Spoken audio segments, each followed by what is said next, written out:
நாளைக்கு 23/4/2026 தேர்தல் நாள். மறக்காமல் போய் உங்களோட ஓட்டை போடுற வழி பாருங்கள். நொண்டி சாக்கு சொல்லிட்டு வீட்டில் இருக்காதீங்க. ஏன்னா அடுத்த 5 வருஷத்துக்கு அரசியல்வாதிகளோட தலையெழுத்தை மாற்றுறதுக்கு நாளைக்கு ஒரு சான்ஸ் இருக்குது. ஸோ உங்கள் கையில் அந்த சான்ஸ் இருக்குது. மறக்காமல் உங்களோட ஓட்டை போட்டு உங்களுக்கான தேர்தல் நாயகனை தேர்ந்தெடுங்க. நிறைய வேரியண்ட் இருக்குது. லைக் திராவிட மாடல் ஆட்சி தான் வேணும் அப்படின்னா திமுக இருக்குது. ஆல்பாஸ் நாயகன் இருக்கார், எடப்பாடி பழனிசாமி அவர் இருக்கார். அவர் வேணுன்னா ஏடிஎம்கேவுக்கு போடுங்க.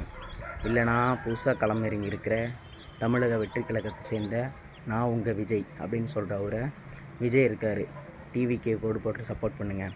இல்லைனா ரொம்ப வருஷமாக தமிழுக்காகவே தமிழ் மக்களுக்காகவும் பேசிகிட்ருக்க சீமானண்ணன் இருக்கார், அவருக்கு முடிஞ்சால் கூட அவருக்கும் போடுங்க. யாராவது ஒருத்தருக்கு உங்களோட ஓட்டை போடுங்க, கண்டிப்பாக போடுங்க. நாளைக்கு போட்டு வீடியோ கமெண்ட் பண்ணுங்கள். பை.